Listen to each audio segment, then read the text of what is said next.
No, I don't promise. Hey, welcome to episode number 13 of the Canadian Prepper Podcast, Finding Your Way, recorded February 13th, 2019.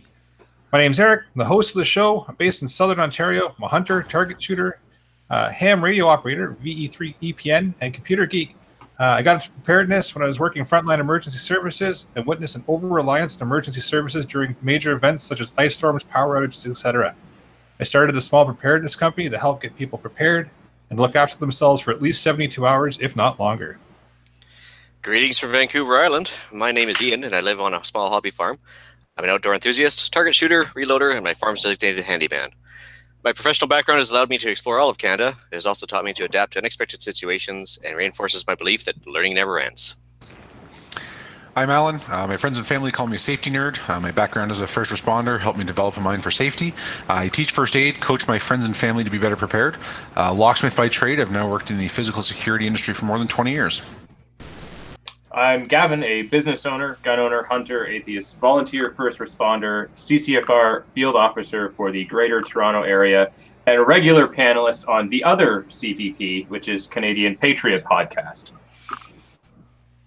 All right, so we've got some great content for you in this episode. We're going to start out with some news articles relating to preparedness in the outdoors. Next, we'll be letting you know how we've improved our preparedness since our last episode. Then we're going to get into the main topic of this episode being orienteering. It involves some basic navigation, tools, tips, and tricks. So let's cover off some news articles. I found a really disturbing article from upstate New York, Fulton County. They laid off 55 staff and shut down their entire ambulance service for the county due to financial trouble. That means that if you call 911 there, an ambulance is coming from a neighboring county, if it's coming at all. Is this kind of like a very large county, or is this kind of a small, high population density thing? I feel like it's a fairly large county with a sparse population. I honestly didn't look up where Fulton County is, other than it's one of the neighboring counties includes Ithaca. Yeah, it's interesting because I think they're going to pass on the cost to another county. I don't know if the other county's okay with that or not. Exactly. Yikes. Yeah. So even though you live in the Western world, an ambulance may not be coming. There you go. Good point. Gavin, is there anything you want to cover off at all? I guess it's not really a news article, but a friend of mine recently published a book, and for those of you that are watching, I've got a copy of it here, and it's the True North Tradecraft Disaster Preparedness Guide by my friend Boris Milenkovic. For those of you that are new to prepping, this is an excellent sort of primer. It really doesn't go into a whole lot of detail, but it gives you somewhere to start for all those people that are like, I have no idea where to start. So I picked it up from him the other day, and I read through it in a very short time, but it's a great starter for people that just have no clue where to start. Amazon, or where do they find that? You can find it on his website, actually, True North Tradecraft. He also teaches a bunch of cool classes and stuff like that. Awesome. If you're into learning weird stuff, like I am. Is he in Ontario, or where is he? Yeah, he's out of Toronto. He is a former Canadian military, current reservist. He's worked in border security and all kinds of stuff like that. So cool. Yeah, he teaches counter custody classes and lock picking and fun things like that now. Oh, cool. Lock picking is a lot of fun. Yes, he's a good friend to have.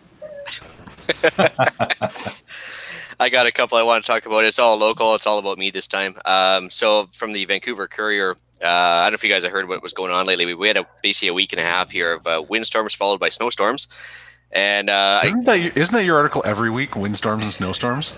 No, surprisingly, this winter I know what's going on. We had no winter up until about 2 weeks ago, and then all of a sudden, I was actually in Vancouver with one of my daughters on a sports tournament there, and the windstorm got so bad they actually had this I guess it was a barge of some sort. Basically, they went and smashed into a bunch of boats, so they shut down the ferries for the day. They're getting 100 kilometer hours of winds on the coast there, which is very unusual here. And then they turned around and we ended up getting about 40 centimeters of snow, like not even a couple days later. So basically everything shut down here for a couple days. So didn't even leave the acreage for at least a couple days there. We were talking about Ricky numbers earlier. Yeah, Ricky numbers, absolutely. But, Ricky numbers. But for here, when they have like 3 snow plows for the entire island, 40 centimeters of snow is like snowmageddon, right? So absolutely, in a short time. We were just surprised that much fell, but also more surprised the power didn't go out. So it was definitely been a crazy couple of months here. Awesome. Yeah, so I've got an article here about from Gatineau, Quebec, and it's in regards to smartphones leading some hikers astray. And it just talks about the Gatineau Park hikers who rely on their cell phones for directions are getting lost when the technology fails, a trend that's worrying guides and the park staff. And it talks about poor reception, drained batteries, outdated trail information, and how that sort of thing is leading trekkers in the wrong direction or just getting them completely lost. So I figured it was an appropriate news article for this episode, and something Absolutely. We're going to be talking about. Actually, I made the mistake of renting a car with the GPS down in Australia, and it was bad enough as driving on the wrong side of the road. Well, depends on which time of the day. It was actually like their right side, but also I was driving on my side, and that really caused problems. But a lot of times the GPS would be telling me to turn left right into a hillside or off a bridge or whatever because the database was way out of date and all the roads had changed. And I guess if you're going to follow the thing blindly, yeah, you better make sure everything's up to date. Oh, absolutely. That happened, I want to say, in Owen Sound area in Ontario and Bruce Peninsula a couple of years ago. A woman followed her GPS and drove it right into the water. Like literally drove it down a boat ramp because she was just looking at the GPS and not at the road. Alcohol may or may not have been a factor. Right? Stupid GPS. Yep. Oh, yeah, it's totally the GPS's fault that happened. Well, absolutely. Yeah. Yeah, you don't have to pay attention to where you're going when you're following a GPS, right? You just have to follow the voice prompts. Well, maybe we'll move into what we've done lately for our preps. So for me, I've been on the road last week since the last episode. So besides carrying my go bag from hotel room to hotel room, I haven't done a whole heck of a lot else. But at least I know I can pick the bag up and carry it up a good number of flight of stairs and back down out to the car. It's better than most. I've had a busy week. I actually started studying for my handwriting lessons. Eric, I'm going to be looking to you for help for that, I'm sure. I'm hoping to eventually take over my grandpa's call sign. It's actually still registered to him, so we'll see how that goes. Did a little activity with the kids on the weekend. We made a little candle car heater, which was just kind of fun, and signed up for a wilderness and remote first aid class. I'm starting to talk about being able to supply first aid equipment wholesale. My goal is to be able to supply the prepper community with the stuff we need every day. It's fun to look at all the tactical packs and tourniquets and chest seals, but most of what we see is cuts and scrapes and bruises, and it's for hundreds and hundreds of years, it was infections that killed people a whole lot more than injuries. So, being prepared for both and having the equipment on hand to deal with all of the potentials. That's my next step, my next evolution. Gavin, you get anything? Yeah, I guess I've been doing a lot of reading because I haven't really had a chance to do much else. But my experimental garden that I talked about when I was on last, I harvested my first bunch of lettuce. And it was delicious. Lettuce. So, yeah. Not the devil's lettuce, but actual lettuce. Is that what kids are calling it nowadays? Yeah. And it was quite delicious. So I'm happy with that. My concept is proven that it works, so I'm going to continue on with it and keep growing some stuff inside. Well, awesome. and knowledge is one thing that nobody can take away from you. It's in your head forever, right? So it's always with you. So. Yeah, it's about the only thing they can't take from you. they're really trying, but yeah, anyway. Or tax you on that yet. Yeah, actually, I didn't even include that article, but New Jersey's starting to tax people for rainfall on their property. Really? Of course. Yeah. So basically, if you have a non-permeable surface in New Jersey, because it causes runoff and it goes into the sewers, they're actually going to charge you tax for every square foot of non-permeable material on your property. But what if you're using that non-permeable material to collect it so that it doesn't run off into? Are they going to tell you that you can't do that either? Oh yeah, they've already outlawed it. That's already a thing in a bunch of states where you can't collect rainwater because that it's been determined that belongs to the government, not to you. Yeah, so that's already illegal. because they're somehow different. Yeah, Oregon, I think, and New Jersey and a couple of places have already outlawed rainwater collection. And so no, in New Jersey, basically, if you have pavement, basically, and concrete decks and stuff like that, that's where they're going to sting you for. So just when you thought they couldn't tax you enough, right? Yeah. So if you don't collect rainwater, you get taxed on. If you do collect rainwater, you're breaking the law. Sure, I get that. It's almost like you're a tax farm for them or something. Yeah, almost. Jersey is a terrible, terrible state. I spent some time there recently, and well, from what I've seen of it, they call it the Garden State, but I haven't seen too many gardens where I've been, so it's no. Anyway, for myself, basically, I had one of my friends there, the traveling prepper. I think he's contributed a few times to the podcast here. So he came for a visit. Gave him his first tour of the Doomstead here. Worked on some propane storage. With the weather being the way it is, nothing's built for below zero weather here, so we've been scrambling around trying to keep all the chicken waters from freezing and keeping the alpacas in water and stuff. They said we had about 40 centimeters of snow, something like that, which, again, for you guys sounds lightweight, but for us, it's a big deal. Took myself to the range because I'm on my summer vacation. And then finally did some more brass prep, fixed a few mechanical issues around the farm. Did some actual reloading for once, and then I worked up a few test loads for bulk 308, so I can take that to the range for cheaper shooting. I think I got it down to about 43 cents a round, which is usually pay about 80 cents to $1 a round, depending on what you buy in the store. So, well, that's not so bad. Yeah. Not bad at all. Well, maybe we'll move into the main topic of the show, being orienteering. So I'll put the question to the panel. Why do we need to think about orienteering? Because your phone only lasts for so long. Yeah, got it. And oh my god, I don't have a signal. What do I do? Or I dropped my phone and now it's broken and now I don't know which way to go to get home. Yeah, I mean, a few of us definitely go into unfamiliar cities on a regular basis. So, I mean, if somebody gives you directions and says you want to go a little bit north of here or whatever have you, it's just nice to have the basic concepts down in your brain in unfamiliar territory for sure. Absolutely. Yeah. Yeah, like because I would rather die than ask for directions. That's why it's important. Also true. Yeah, I don't want to talk to weirdos. So nope. Why are you here then? Yeah. Yeah. So I think we covered that off a couple episodes ago with the hunting thing. So if you're coordinating a hike, a hunt, a patrol, even a search for those people that do search and rescue. If you want to coordinate things with north, south, east, west, GPS coordinates, it's always nice to have a basic understanding of how all that stuff works too, right? Absolutely. As well, if you're doing the hunting thing or out in the woods and you get lost, having an idea of how to get back to where you started or back to some form of civilization certainly helps as well. Yeah, well, I mean, it also helps keep you in your WMU because you certainly don't want to go into the wrong one and shoot something out of season or be on private property. Yeah. Yep. No, you don't want that at all. Well, we were talking about maybe doing an off-grid show. So, I mean, placing solar panels in the right direction. If you want to get into true south, that's you're going to get the most efficiency out of a solar panel. So you have a good idea how to figure that out. That helps. Yeah. I think it's safe to say that there's absolutely no reason to not know at least which way is north and which way is home all the time. Yeah. Or where your base camp is. Where do I belong at the end of the day, and how do I get there from here?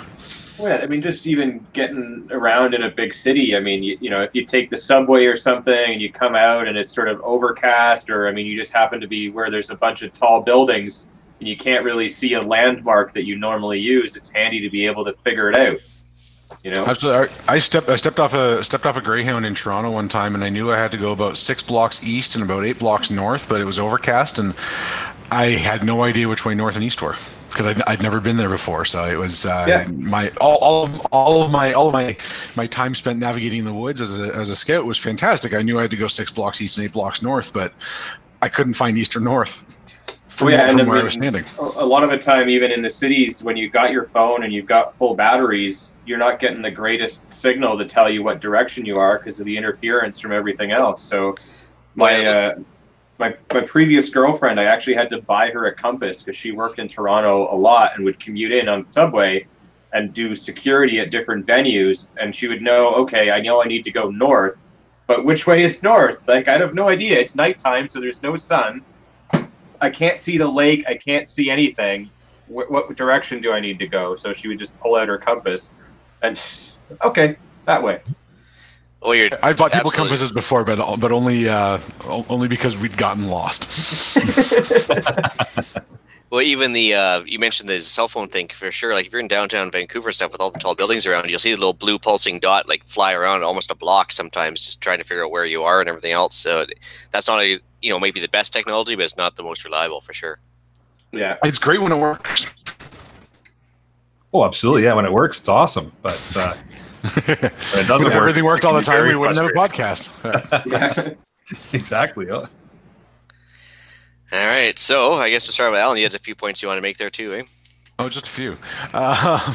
So understanding basic navigation, how do we get from point A to point B and on purpose? Knowing where you are, knowing where you're going. What was that line? Was it Back to the Future? This one tells you where you're going. This one tells you where you are. This one tells you where you've been. Way back in the day, I learned, through scouts, actually in geography class in grade 9, we learned about how to read a map and how to create or remember waypoints.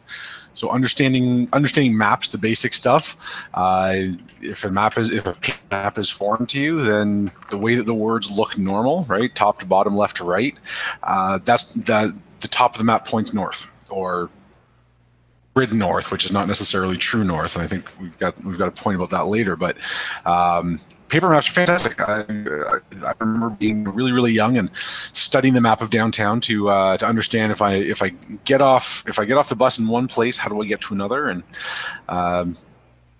that taught me a lot about how cities are built and how the flow should theoretically work, the flow of traffic and the flow of people. You've got one-way streets that go east and west and north and south, and theoretically they should take you to everywhere you want to go, but not all roads go everywhere, of course. Not all roads go all the way through. And there are a couple of different ways that maps are laid out, and that cities are laid out. Most downtowns, right, most core places of cities are laid out in a grid pattern, right? Your roads run basically north, south, and east, west, and within variations, they're a set distance apart. And it's pretty easy. You look at Manhattan, for example, as a primary example of that. They've got hundreds and hundreds of streets, and they're all numbered and named. And you go 6 up and 4 over, and there you are.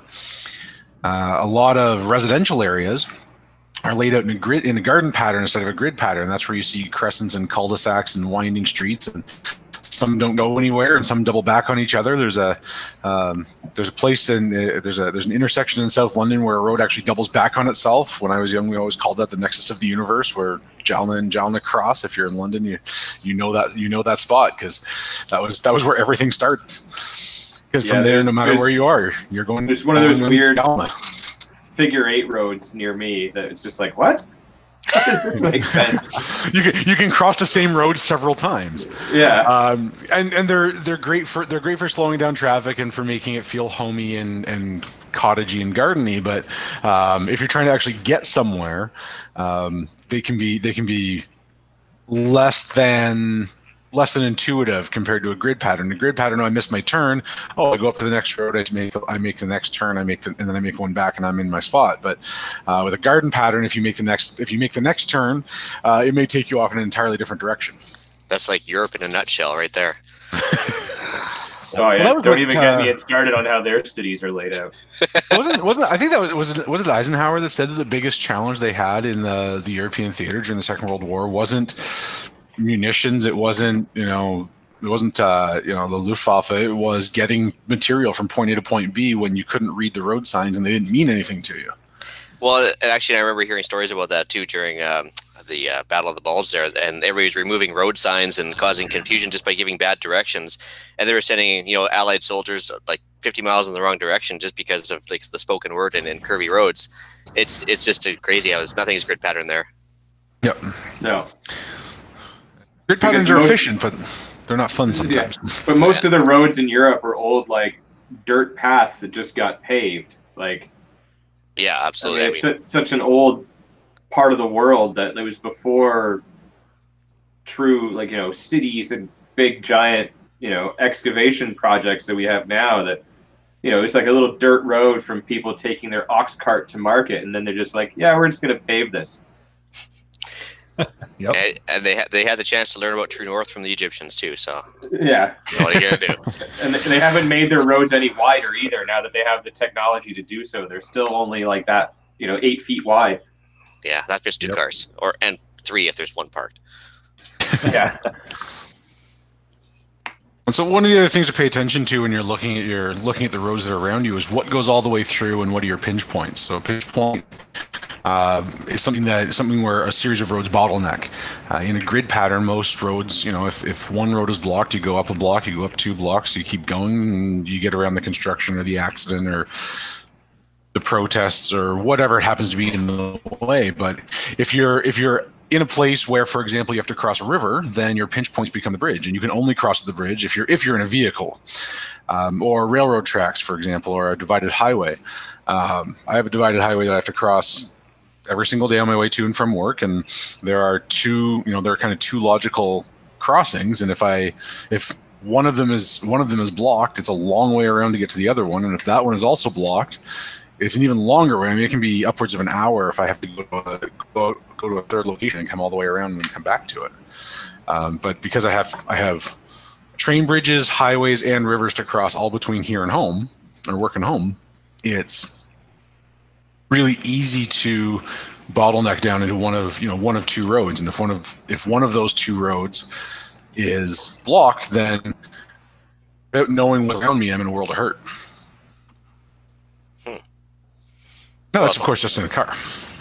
Yeah, well, it's a good idea to know, primary and alternate routes just out in the back of your head too, without even consulting the map, right? Oh yeah, absolutely. Yeah. But I mean, I grew up in this area, so I know the roads pretty well. I don't really bother with maps. I know my way around. But explaining, like I live out in the country now, explaining to my mother, who has lived in the same city for 60 plus years, how to get out to my house. She understands the one road, and then that road was closed for construction all year. So how do you get around that construction? Trying to explain to her when she doesn't, that she can't visualize the map, was more than a little frustrating a couple of times. It's very scary, the number of people that know one way to get to work or one way to get to a certain location and one way to get home. And if there's anything that gets in the way, lost. It's over. Yep. Well, it's like cottage country traffic on the 400 going northbound, right? I mean, these guys every Friday and Sunday, they line up and spend 8 hours because they can't be bothered to go 500 meters to the left or right and take a side road. Yeah, that's true. Yep. You're not being a very good gray man if you take one route to and from work every day. That's all I'm saying. just a touch predictable on that one. I mean, not that I don't do that because I'm lazy, but also... If there's any cause for concern, I'm sure you would take an alternate route. Yes, and lately I've had to with the crappy weather and all the accidents. I've had to change routes mid-drive many a time this last week. So, yep. So actually, I learned something. You guys actually have country roads that are like 1.25 miles apart or 2K. Yeah. So the concession system in Southern Ontario, anyways, I don't know if it applies everywhere, but the concession system, all those roads are 1.25 miles apart. They're all 1.25 miles, which works out to approximately 2 kilometers. So if you're walking down a concession, every time you catch a cross street, you've gone 2K. So if you know how many roads it is between here and there, I know I've crossed 7 of the 10 roads I have to cross, and so I'm almost home. That's interesting the way they did it there, because I mean, like I mentioned there in the notes, I mean, on the prairie roads, they're exactly 1 mile apart because that's when they surveyed it. That we were using the imperial system, and so they had everything. That's why a quarter section is 1/4 mile by 1/4 mile, and you get a full section that's 1 mile, and everything else. So every farm in the prairies is pretty much a fraction of a mile, basically. And so, as long as you understand what your local concession system is, I mean, I live in Southern Ontario, so that's what I know. But if you know that out in the prairies, if you're in Manitoba and you know that all your roads are 1 mile apart, then you can use that as a metric for how far have you gone, how far do you have left to get home. Yeah. Don't even get me started on the seigneurial system there in Quebec, where everything's just skinny little lots back from the river and makes no sense whatsoever. It's very European. Yeah, and everything is named Saint something or other. Everything. Well, there's a Pierre and a Joseph in every name, I think. But yeah. Pierre Joseph, there are a lot of Louis. There are a lot of St. Louis out there. Yeah. And a couple of Sunday Goose, right? I'm driving through Quebec to New Brunswick in July. I'm going to go visit some family out there, and I haven't taken my kids through there in many years, and we're going to play the name game and see how many Saints and how many Louis we can find and how many Pierres. Because they're all named something, and you can always tell when you're coming up on a town because you can see the steeple of the Catholic Church from 7 miles further away than everything else. Yep. About that. So actually, I learned all this today before the show. But you guys want to talk about the Ranger beats there, or the pacing beats? Yeah, we can do that. Oh, you, Gavin. Yeah. So for the people watching, this is a set right here. They're very simple to use. It's just a string. And you basically have, 9 beads, and then mine has 4 above it, but above it you can put as many as you want. And the idea is that you need to do some homework before you can use these. And the homework is that you need to know how many steps you have in 100 meters. So you can test that out. You can go to your local, football field, as long as it's a Canadian football field. So it'll be in meters, and try that out. And see what it is. And then once you have that number, and you got to try to do it in a couple of different types of terrain. So sort of just flat, open ground, and then like densely wooded, and then maybe something in between. And then once you know what your pace count is, you start walking when you're doing, a walk in the woods. And when you hit that number of steps, you take the bead at the bottom and you move it.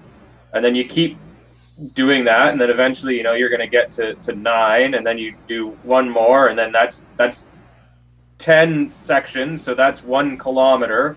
Then you move the little bead at the top to keep track of it, and start again at the bottom, and and kind of work your way down, and then that gives you a fairly accurate count of how far you've walked.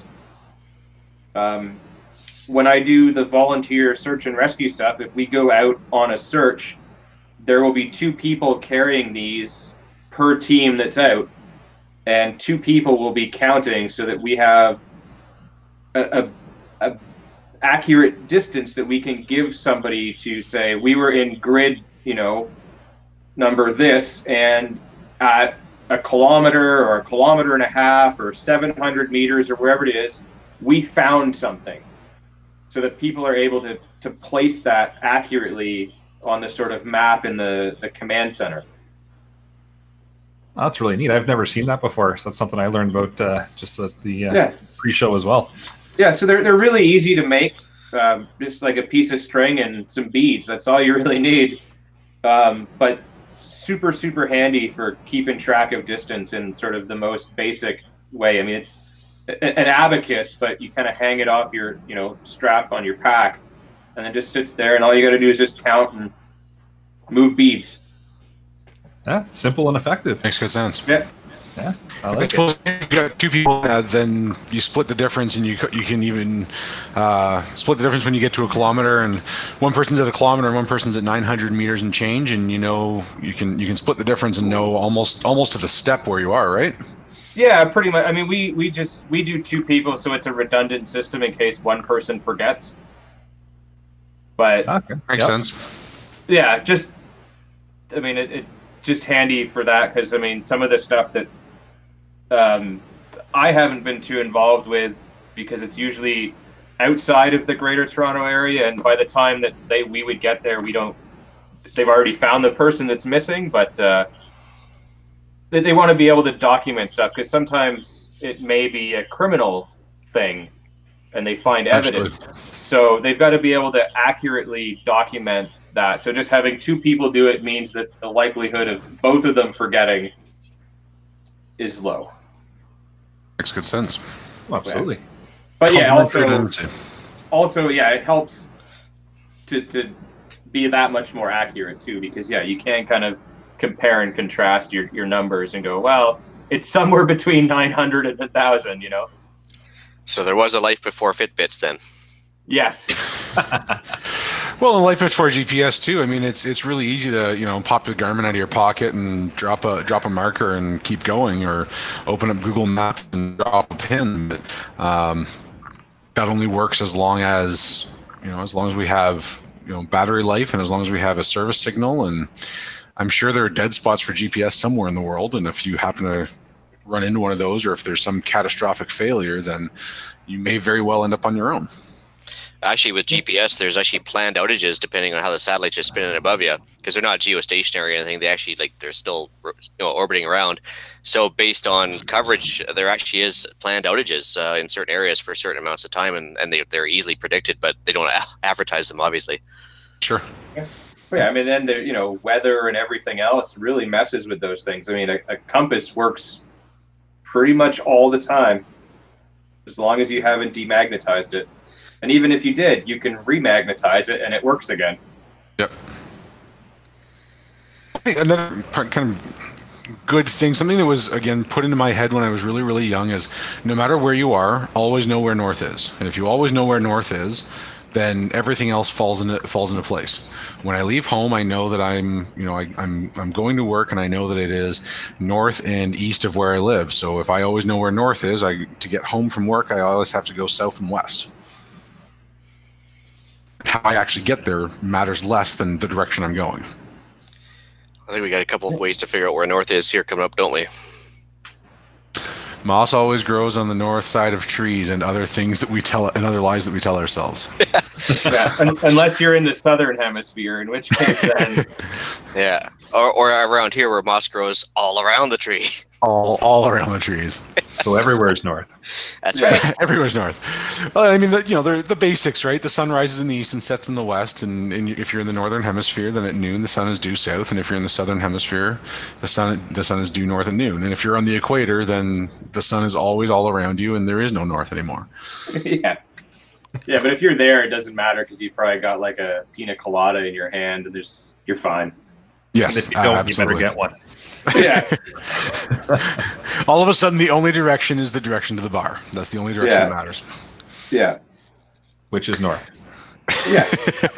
But just paying attention to that, right? I mean, it's one of those things that I learned when I was a kid was which are the main north-south streets in my city, and then when I cross those streets, I know that my main north-south streets, and I cross that street. Oh, well, that means I must be facing either east or west, and then if I cross another one, then I know that road B is east of road A. Then I know that I'm heading east.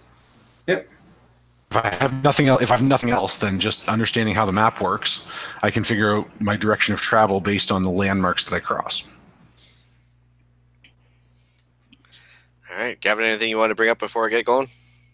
No, I mean, I think I used to do the same thing, like riding in the back of the car with a map as a kid, just like looking at the streets and trying to figure out what direction I was going. Maybe that's because I'm a weirdo. I thought I was the only one. No, that's what I used to do. I did it as well. Don't get me wrong.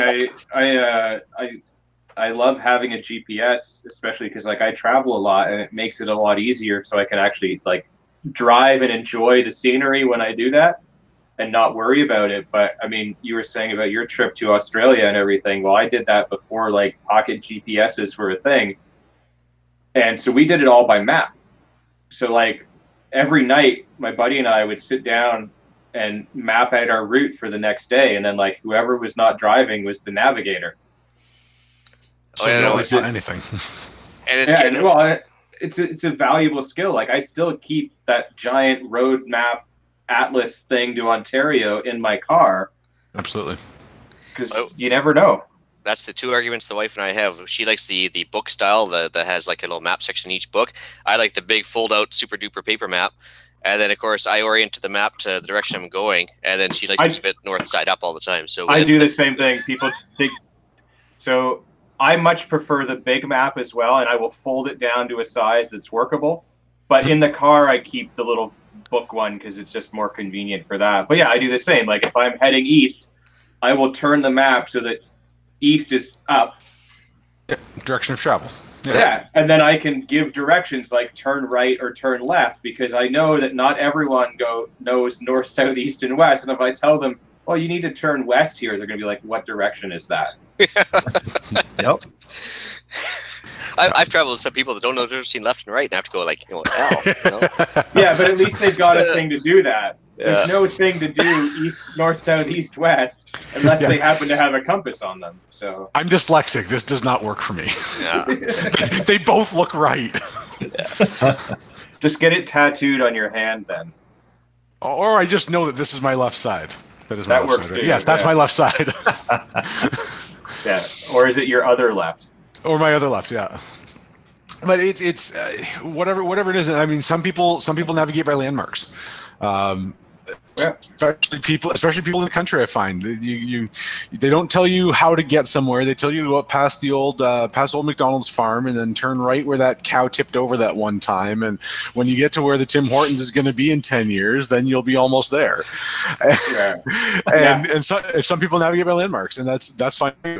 My favorite waypoints in the city are the beer stores, because I know where all the beer stores are. So well, I was just going to say, if you're ever in the UK and you ask somebody for directions, their landmarks are all the pubs, because there are pubs everywhere, and it's hilarious. Like every time I've had to stop, they're like, "Okay, so do you know where this pub is?"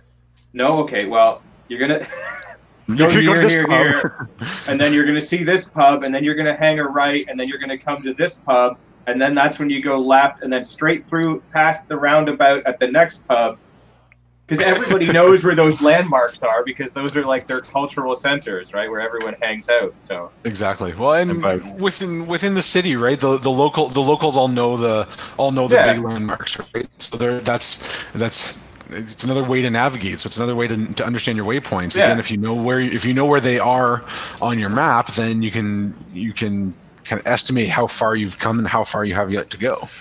Yeah, that local knowledge is key when you're traveling into a new area, and because people will use those landmarks, and they're handy for you. Like if you go to Toronto, there's the big giant tower that really helps you figure out where you are in the city based on its location, because you can see it from almost everywhere. When you can't, it's confusing, but when you see it, you're like, oh, okay. I know where I am. Every time I've been in Toronto and I've asked for directions, it's always been relative either to the lake or to the 401. Yeah. And as long as you're between the lake and the 401, everything's fine. But until then, yeah. I kind of do when I lived there, I did my best to avoid that section between the lake and the 401 and tried to stay north of it. But you mean the entirety of Toronto? Yeah. The entirety of Toronto. just avoid the Toronto part, and everything will be just fine. Yeah. Well, most of the people that live there swore that the world ended at Highway 7, and I thought, well, the world's just beginning up there. It's fantastic. No, that's where they officially switch over from Molson Canadian and Labatt Blue to 50 and export. That's where that line is. I wonder what happens north of the French River then. They start calling it Saint-Con. Or you get that god awful Mosite or Fancy Mall stuff in the wine bottles that'll turn you blind. That's a big province. So I guess on a global perspective, we should try to talk about basics of latitude and longitude from the whole Earth thing. Because if we're going to talk about GPS later on here, we should probably kind of cover that for the new people. So anybody want to talk about that long? Or you want me to cover this? Go for it. You're the expert. Yeah, I think you deal with this on a more daily basis than we do. Yeah. So latitude and longitude is a way of divvying up the Earth. It's roughly a basketball. My daughter will tell you it's 13 feet out at the poles. But anyway, so if you imagine a big basketball, and if you take a bunch of slices horizontally, and where they appear on the Earth, those slices is basically your latitude. So it's your distance from the equator. So the equator is considered to be 0 degrees latitude, and the poles are considered to be 90 degrees north or south latitude from the equator. That's how they kind of divvy up the north-south equation. And longitude is basically divvied up on the Earth. If you can imagine just taking orange slices, if you're looking down at orange, and basically a bunch of slices all the way vertically, it figures out the longitude. So that's basically distance from a defined point. So, of course, based on the fact it was invented by a British guy, and at the time, London was kind of the shit. So the little town outside of London called Greenwich basically was considered to be 0 degrees. So they wanted to make that was where the Royal Observatory is. And so they came up with a 0 degrees latitude because, hey, the world revolved around London at the time. So that's where they started. Is this pre-heliocentric theory? Like, did we know that the Earth revolved around the sun, or were we still believing that the Earth revolved around the British Empire at the time? Well, it doesn't revolve around Toronto either, but hey. But anyway, so they came up with that. Actually, I went to the Royal Observatory there for a couple times as a tourist. It's actually a neat little museum. They used to have a line you could stand on that was 0 degrees, and they got rid of that because it's actually off by 100 and some meters. I have a selfie in front of it back before that was a thing. Yeah, and then so yeah, actually, it's very interesting. So when they came up with that, the toughest time for the British Navy back in the day to figure out where they were in the Earth. Latitude was never a problem because they had like basically a solar compass. They could figure out their relative position to the sun, and that was no problem to figure out latitude. But to figure out longitude, they actually needed an accurate timepiece. And so in order to figure out longitude without a timepiece, they were just guessing. And so what they came up with was as long as something could keep accurate time on the ocean with the rocking motion of the ocean and everything else, they could figure out where they were east and west. And so they came up with a standard, which was Zulu time or Greenwich Mean Time or Universal Time Coordinated. They all call it the same thing. And basically, it's a standardized time that everybody uses. So whether it be the military for what time they're going to attack at dawn, to search and rescue time, what time they're going to call time off, I'm sure, or start a search, whatever have you. Usually, if you're going to come up with a time that's involved with various time zones, you want to use what they call Zulu time. So basically, that was how they came across the idea of using that for longitude. It's not a very politically correct term, though. Yeah, well, it's just at the end of the alphabet. That's that was actually the phonetic alphabet for Z. So I guess, and then that was they went to Universal Time Coordinated, I think, when things got politically correct back in the '60s. But Greenwich Mean Time was just as egotistical at the time, right? Because again, there's other cities that happen to fall on the 0 degree longitude line, but I mean that's where the observatory is. Yeah. So, anyways, now that we've kind of talked about that to death, so. In order to figure yourself where you are on the Earth, usually there's a latitude and longitude involved, and it's divided into 60 degrees or 60 minutes for every degree of latitude, and then 60 minutes of every degree, and then 60 seconds of every minute. So it basically gets you roughly to about a 10-foot square kind of position on Earth using that system, and that's what GPS uses. So if you're going to start using GPS and making up your own points, you need to know kind of the basics of how latitude and longitude works. Interesting. Yeah. So at least you have a good idea of what that's kind of covering off, I guess. And so whether it be making your own waypoints, which is like you have to self-program a GPS, which isn't that hard because, I mean, your compass on your iPhone usually has a latitude and longitude right on the top of it. So if you pull open the compass app, maybe they got rid of it. I haven't looked at it forever, but it used to have a lat long built right into it. Yeah, I think it'll still do that. Yeah, and then so you can, there it is right there. So it has your lat and long right here. And it even gives you your elevation now. That's pretty good. So if you want to like make a home base waypoint, go hiking out into the bush, and you can always find your way back using that. There's other ways to do it. If you really want to figure out random stuff, you can do sun's true bearing and everything else, which I guess we can cover off. But the first thing I want to talk about was like paper maps. So we mentioned that before earlier in the podcast here. I think it's very important to have paper maps just in case you don't have cell coverage, GPS signal fails, or whatever have you. And between a backroads map book and a compass. Do you guys have backroads map books in Ontario? Absolutely. Yep. Yeah, so I mean, you buy one of those, it's like maybe $20, and it covers off a good chunk of every province or whatever have you. And it doesn't just show the main highways; it actually shows the the goat trails and everything else that will be around that you might actually find yourself stuck on, which I think is pretty important. Cool. Yeah. If you're an outdoorsman in any way, you absolutely need a backroads map. Yep. Yeah. It's also how you find your access to the best fishing spots. Yeah, it's true. So when you're going to be traveling latitude and longitude, if you want to go directly north, you're going to pull out the compass. You're going to look for the big N on the compass and head north. But the problem is that's not always accurate. There's something called variation involved. So basically, the difference between the top of the North Pole where Santa's workshop is and various other things, and the actual magnetic thing that this is pointing to is actually not co-located. So our magnetic North Pole in Canada is actually near Resolute Bay in Northwest Territories, which is about 1,000 kilometers away from the actual North Pole. So if you're staring at north on the compass, it's not going to match up unless you're sitting in the town of Thunder Bay, in which case happens to line up perfectly. But if you're east or west of there, you have something called variation to deal with, and it gets worse the further north in Canada you go, because it starts to really get a big spread between the North Pole and Resolute Bay, depending on which direction you are. So before you start staring at a compass and then you're going to go head straight north, when you look at it, you actually figure what your variation is. Well, and that variation is not a constant either, right? It changes every few years or something, right?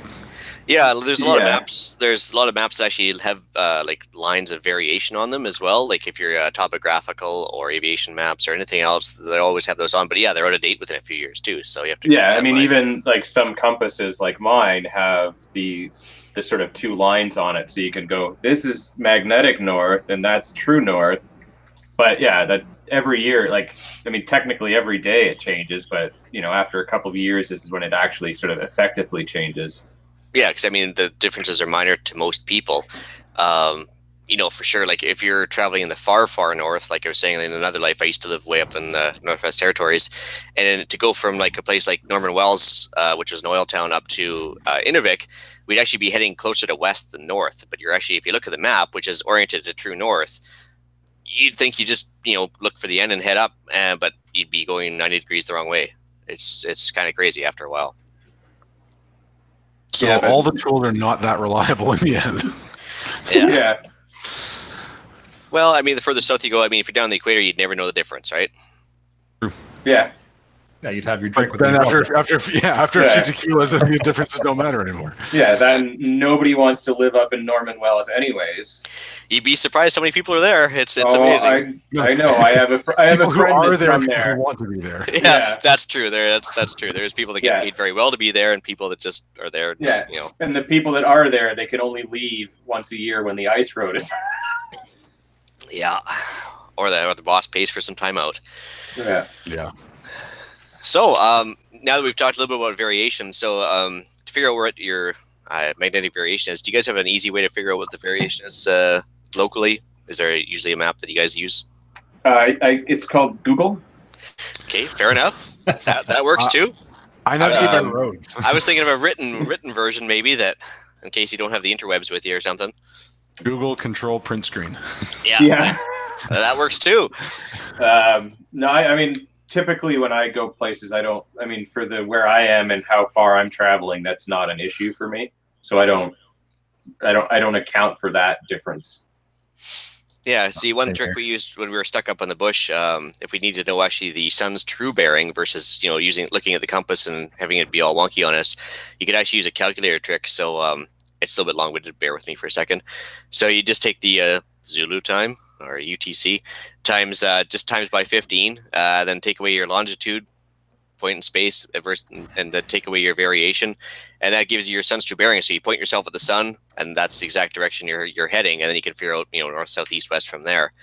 And that's basically because the globe is divided into 24 hours, 15 degrees per hour, and then you take away your distance longitudinally from Greenwich Village, which is center of the universe according to navigation, account for your variation, and before you know it, you've actually got a calculator with a way of figuring things out. Of course, so no cell signal needed or anything else. That's one trick for sure. As long as Yeah, you know where you can also use like an old analog watch to determine what direction you're heading. Yeah, you want to talk about that one? I have not done it in forever, so I'm maybe not the best person to do that. But I do know that you can do it. It's a thing. During the day when you can see the sun, you can use that to determine what direction you need to go. Yeah, so it's only valid between 6 a.m. and 6 p.m. Just basically the limitations of your watch. But basically, Yeah.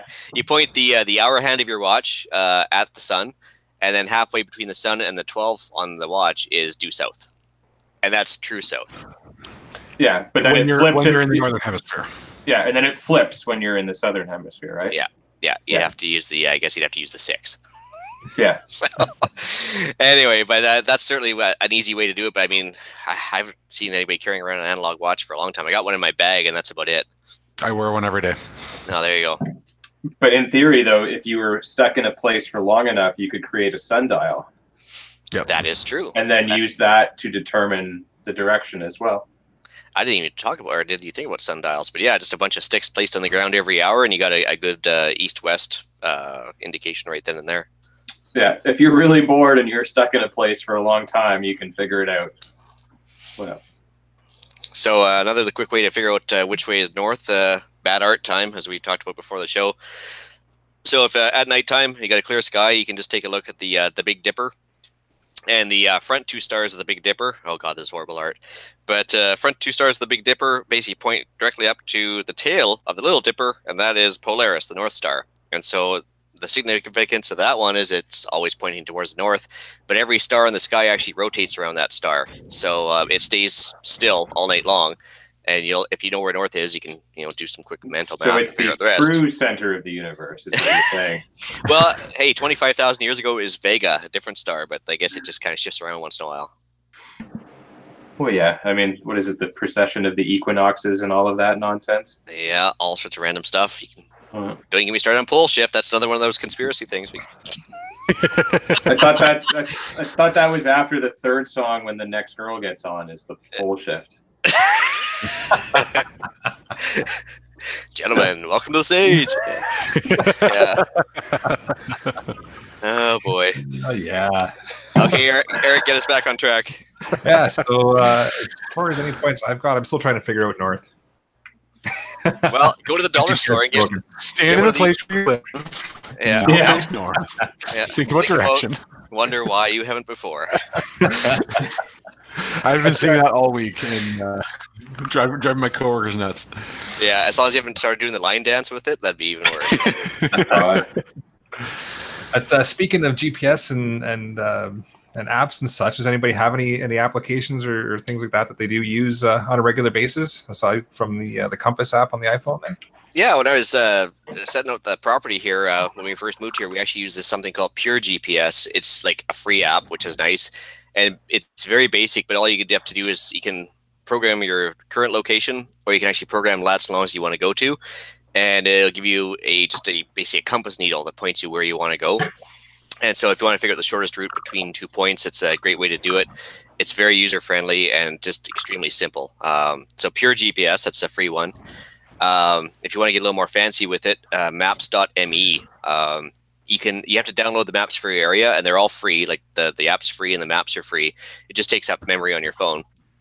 But the nice thing about that is that there's no need for cell coverage. So if you're going out camping in the absolute sticks and there's no cell coverage around, it's an offline GPS app. So every smartphone actually has, I think after smartphone or iPhone 3 or 4, they all have offline built-in GPS locators. Yeah. And so basically, once you got this maps.me, it'll show your position on the map and the direction you're heading. Once you start moving, the arrow starts pointing the direction you're heading, which is kind of nice. And it shows pretty much most goat paths around there. It'll show campgrounds that normally aren't even on regular maps, and it's actually really, really good for what you pay for it.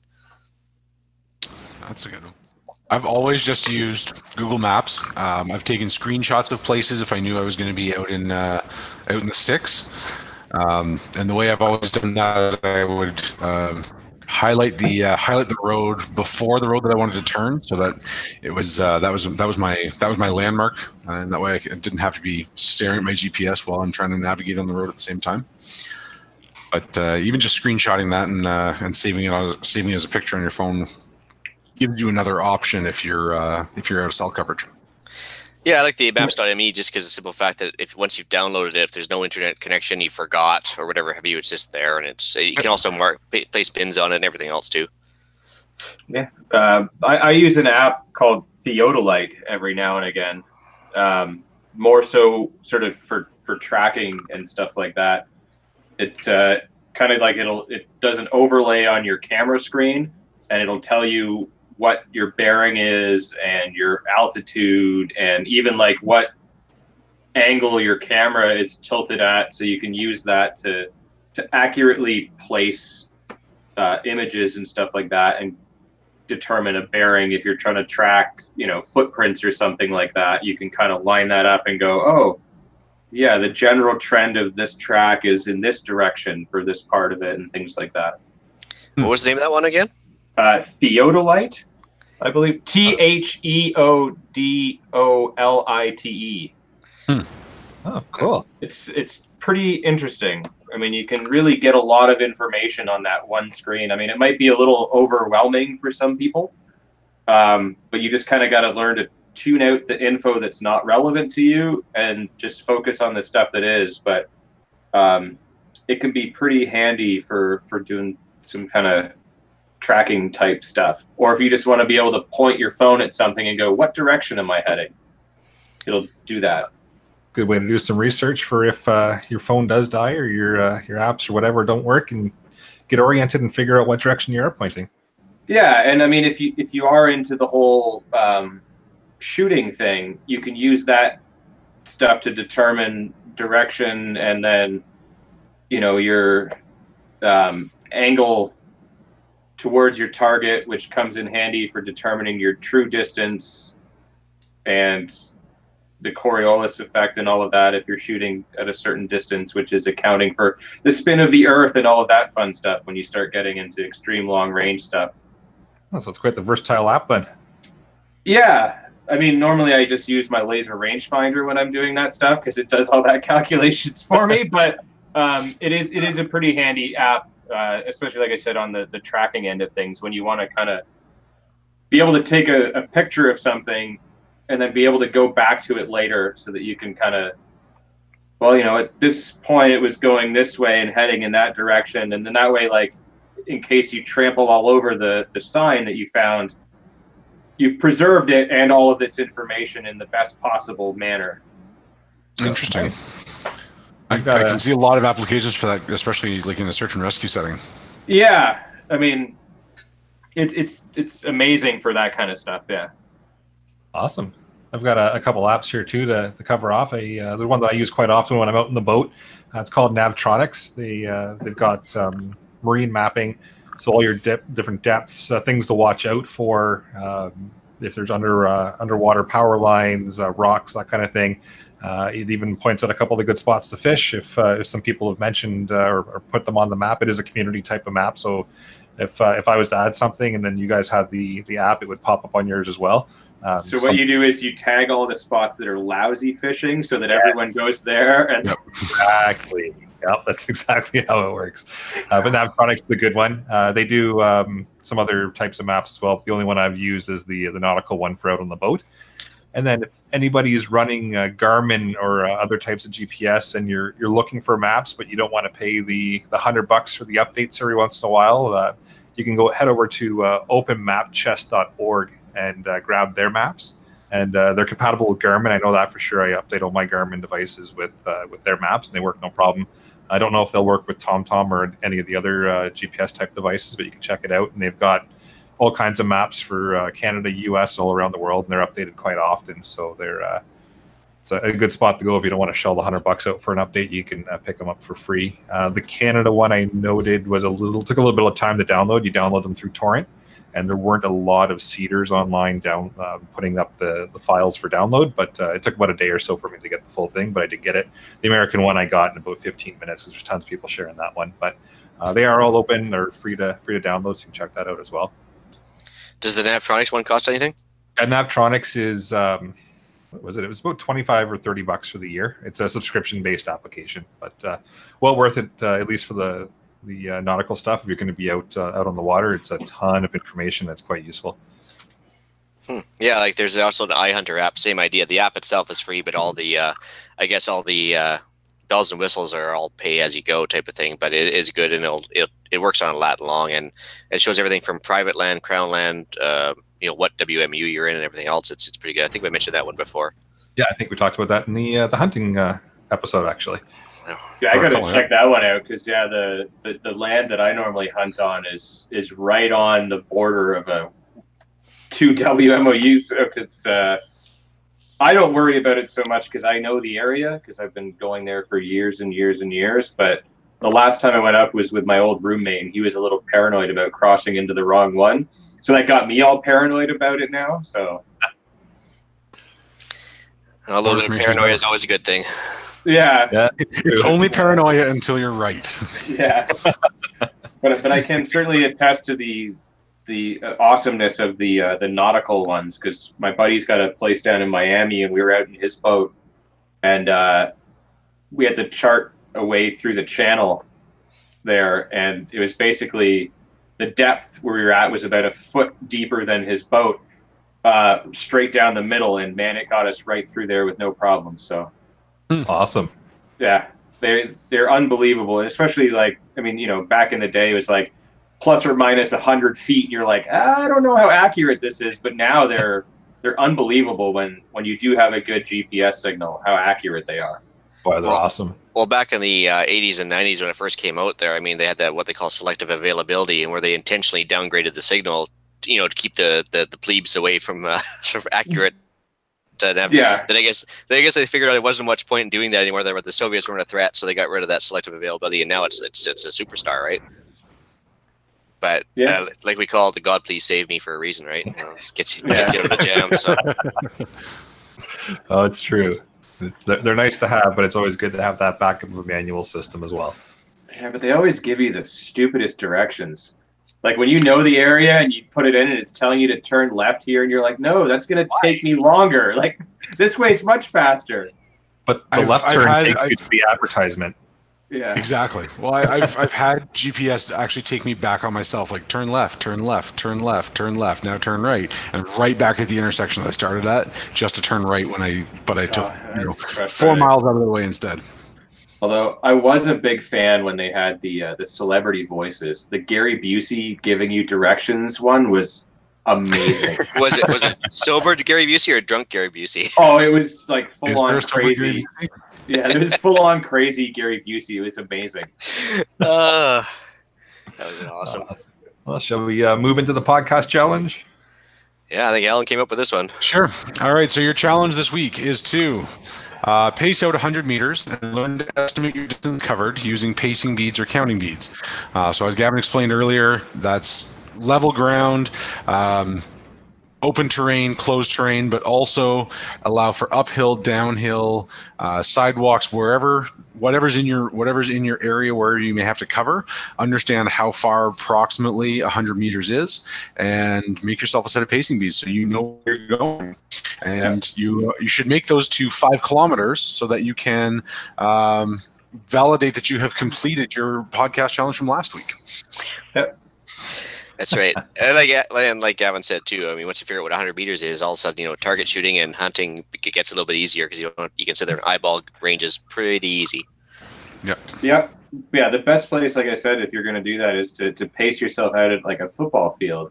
Because if it's done to Canadian standard, that's exactly 100 meters. If not, a track is 400 meters. So just walk the track and count your steps and divide by 4.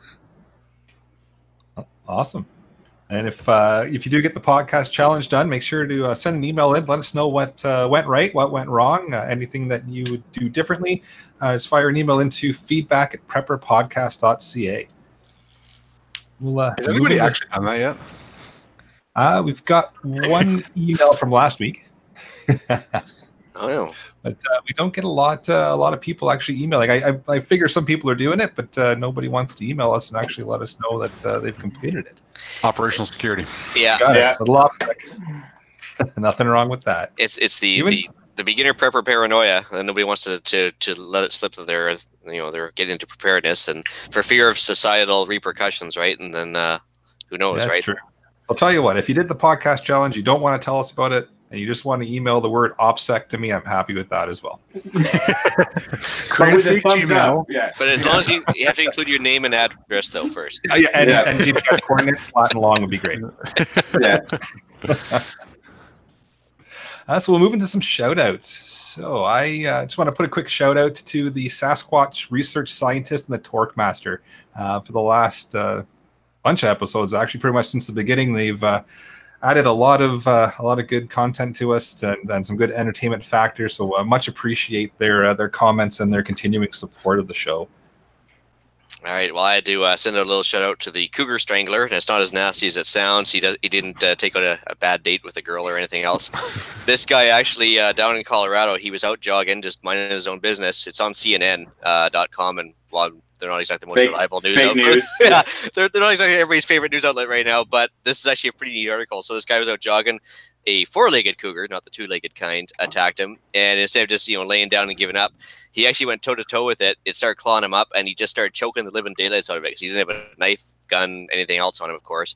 And, he actually strangled the thing to death. So he got away. He went down to the hospital. He's all cut up. They said, what happened? And so he told them. They're like, no, you didn't. No. And so they stitched him up. He's like, no, seriously, you'll find some like ripped up clothing and a dead cougar at this location. And they're like, okay, whatever. And so they send up the local police department. They found this dead cougar, and they still didn't believe him. So they went as far as doing an autopsy on the cougar to determine cause of death. And finally it came out it was asphyxiation. So they're like, okay. So I guess it's one of those things where, you can last 3 seconds without hope. Well, this guy didn't give up hope, so he has to get some shout outs for that. Yeah. I'm glad he lived. Let's get that out of the way. I'm glad he lived. I also hate that he did that, because nothing I will ever do will ever be as cool as the guy that strangled a cougar. Well, and the thing is, they wouldn't release his name either right away. And I'm like, are you kidding me? This is like, he's going to get a hero. Yeah, this guy's going to get some advertising rev. Probably because, the guy would be bombarded with all kinds of crazy letters and questions and everything. Oh, and there'd be some butthurt people that'd be like, you can't kill a kitty cat. Oh, absolutely. There will also be PETA protests. No, you absolutely can't unless it's trying to kill you. Then it's totally okay. Or if you have a license for it. Definitely worthy of mention, though, for sure. And then, so I put the link for the news article now, and then the other one I was just going to mention to Canada Ammo. I mean, they always have various sales out there, and they're not always good material, but it's usually cheap.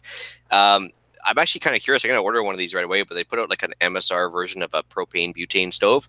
But instead of being $120, they're like $19.99 and $24.99, I think, for the two versions. So if they work decently, hope that puts some downward pressure on the other outlets that charge an arm and leg for these things. Yeah, awesome. Check that out. Yeah, I'm going to need to look at that too. Yeah, I mean, I looked for a review video on these things on YouTube, and I think there's one in Thai, and that was it. So I don't know. We'll see how well these things work, but for $20, I guess it's a pretty good gamble if it works okay. Yeah, why not? Shout out to some of my students. I was teaching a first aid class last weekend, and we got onto the topic of preparedness when we were talking about building a 72-hour kit. And I was talking to the podcast, and some of them said they would listen to the next episode. So hopefully some of them are out there, and if you are, then thank you for listening and tuning in. Awesome. So as far as iTunes reviews go, we are at 11 5-stars. We've still got that 1 4-star. The most recent review posted is still by M14 Medic. So if you are listening and you're enjoying the show, we'd greatly appreciate you just throwing a quick review up, whether it be good, bad, indifferent. Throw it up there. It helps get our rating out there and get us known and get us picked up in the search queries from people. We do have a reply for the last podcast challenge as well from the Torque Master there, so I'll read that out. So it says, hello, fine fellows. We've enjoyed yet another fine podcast. Exercise. A Sasquatch research scientist and myself never venture into the field without the protection of full body armor. And have you ever seen an angry Sasquatch? I can't say as I have. Trust me, it's a truly frightening experience. We park the new bright yellow Deuce and a Half and travel on foot for the most part, covering several square kilometers a day. We try to carry a pack with our camera gear, assorted motion detectors, sound recording equipment, and several rifles of top secret make and caliber. We always carry a fine selection of Claymore mines that we set up for perimeter protection when we stop for tea breaks and lunch. Given this, we are both fit as a fiddle and feel we meet the requirements of this week's Prepper Challenge. Keep up the outstanding work.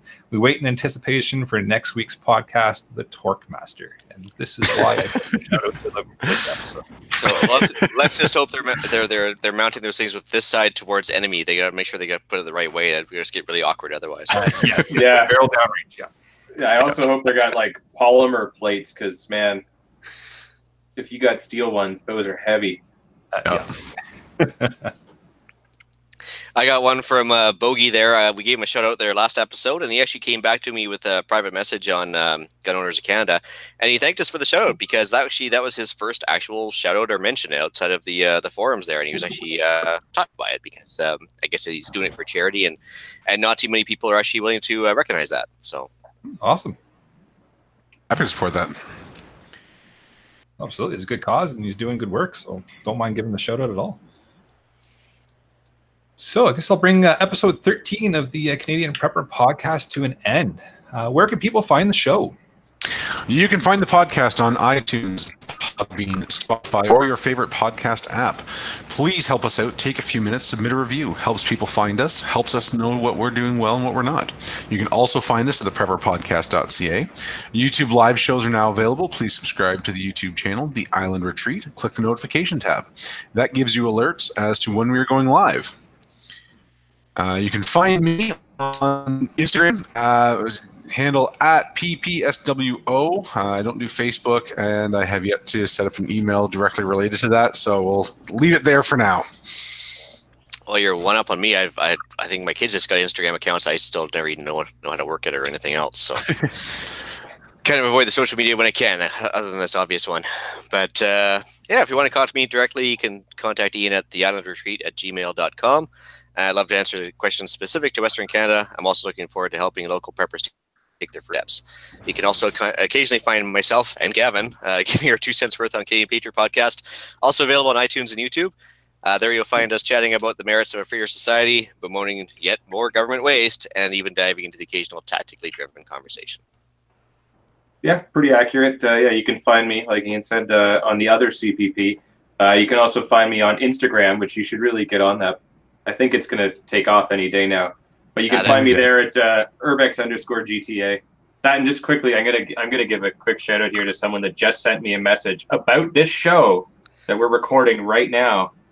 So Chachi, the Earl of Swansea, if you find this is the episode. Because I posted a photo, and he's like, where can I find the podcast? So I said, you can find it on the iTunes. So this is your shout out, bud. Enjoy. What? See, social media works. You got to get on it. So is it okay? I hate to sound like an idiot here, but is Instagram an app or is it a web-based thing, or what is it? Instagram exactly? It's primarily a mobile app, but there is a limited function website that goes along with it.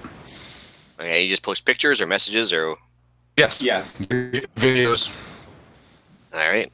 Text images, essentially. Yes. Yeah. You post the rarest of Pepes on there, and then people give you a like. Well, my daughter's trying to invent a Republic of Vancouver Island flag that I can put in the background, because you guys always have the Ontario flags and everything else. So I got to get something like, This is not the Ontario flag. This is the red ensign. Is it the red ensign there? Yeah, it's just the Ontario flag is the same flag, but with just this portion as the whole shield. Ah. And it was done in protest when they got rid of the red ensign. Ah, there you go. Look at that. Yeah. The official motto of Ontario is, what is it? And loyal she remains, I believe. Except to the flag, Well, we could talk about who invented the new flag, but that would take us off on another whole tangent, and we're going to need a whole other episode for that. We'd pretty much merge podcasts, and that would. And then it starts into the national anthem and everything else. Maybe that'll be a good topic episode for CPP, the other one, and then you guys can all come onto that one. And there we go. There's an idea. Yeah. I'll navigate us back on track here. If you want to check out rapidsurvival.com, and you can get me there on the live chat while buying some prepper gear, or you can email me at feedback@prepperpodcast.ca, of course, while you're still buying some prepper gear at Rapid Survival. Thanks for joining us. Tune in next episode where we're going to talk about the tinfoil hat stuff debunked and or confirmed. So until next time, stay prepared, stay safe, and keep learning.